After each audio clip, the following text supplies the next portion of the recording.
Well, coming to us direct from their Centercom Global Operations Center in El Salvador is Brian Cox. Brian is the CEO of SURG Holdings Incorporated, stock symbol SURG. Welcome back to the show, Brian. Hey, Don, good to be back. Thanks for having me. Well, tell us about Centercom.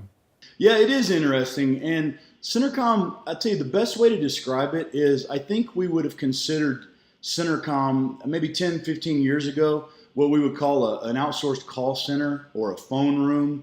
But as globalization and a lot of the aspects of our world have changed, the operational outsourcing now, it's not just inbound sales or inbound customer service. It's actually a lot of levels of what one would consider the operations of a company. Well, you have previously expressed a bullishness, so to speak, about Centercom and its handling of sales and customer service. Tell us of the importance of Centercom to the company. Yeah, I am bullish about Centercom, and it is a vital vendor and a vital component of what we're building here at SURG, in our global operation. And it's not just the fact that yes, they are doing customer service, yes, they are doing sales for us, but as we've needed other, other tasks or other positions, whether it be programming, HTML website work, transactional.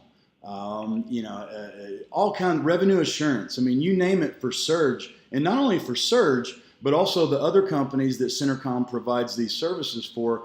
This is only going to go one way, and especially as the immigrant population in the United States continues to increase, having a bilingual customer service, a bilingual sales, and a bilingual online presence will only help grow our market. And honestly, if you really look at our market in the United States, the unbanked and underbanked, the immigrant and Hispanic population is a large majority of, I shouldn't say a majority, but a large part of that group. I saw something at your website, Brian, that caught my attention. Can you explain what you mean by scaling human capital? Sure, and that's a good question. I get asked that a lot. And the best way to describe it would be, as a technology company, there are certain speed bumps that we hit on the road that can maybe side swipe us a little bit or give us a little bit of a pit stop or plateau. If your technology, your software, and your systems are built right, the one thing that can slow you down is human capital. And by that, I mean people, bluntly, people. And if you're hitting hyper growth and you're short on people, it's not only something that can slow you down, it can really hurt you as a company, because a lot of times you only get that one chance for a first impression. So what we've done here very carefully is build our human capital, not only just, let's say, like one person that could be in customer service, they're also cross-trained in sales.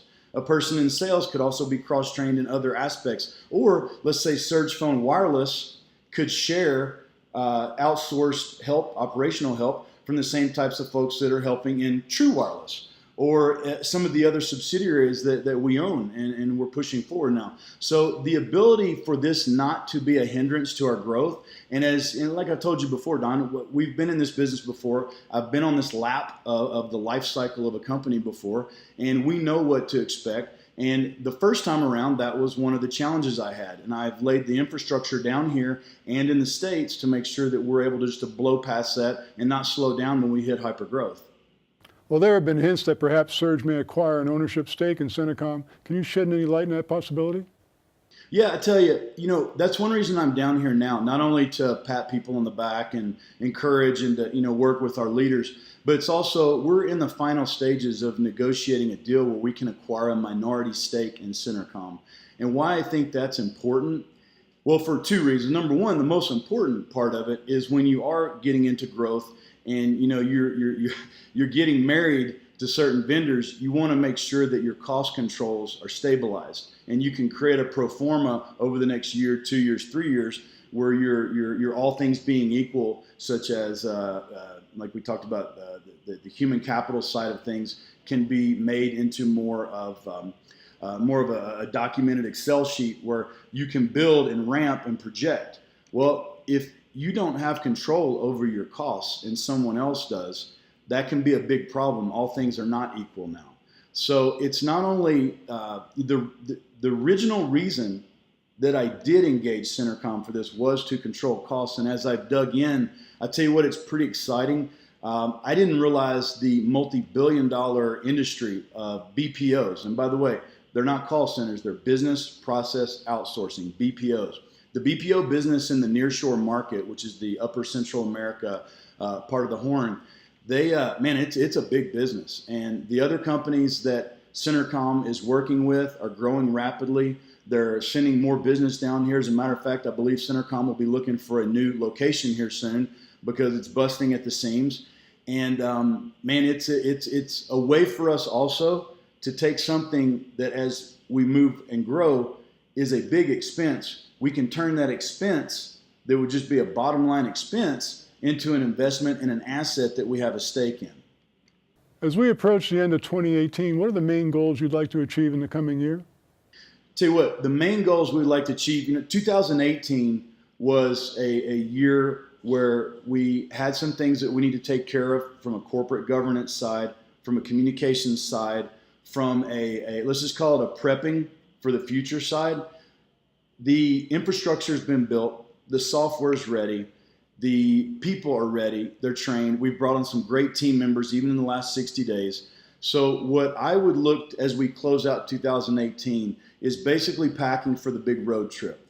We've taken some steps that, you've always got these decisions to make quarterly, monthly. Hey, do we try to put some things out there to bump numbers, or do we do the right thing for long-term growth? And I've always been a believer in long-term growth and overall value. We've done that, even though it's tempting sometimes to just make some plays that would look good on the books. They weren't the right call. We've invested in our infrastructure. We've invested in going ahead and doing things software development-wise that we didn't have to do for another year or so. We went ahead and did them right now, so we're growing the right way. And I would expect, like I said, around January, you're going to see that hyper growth start flaring up. And I'm doing everything that I can so that we're going to be able to ride that as long as we can. Once again, SURG Holdings Incorporated, SURG is their stock symbol. Brian, fascinating interview, terrific update. Thanks so much for joining us. Hey, thanks, Don. Signing off from El Salvador. See you soon.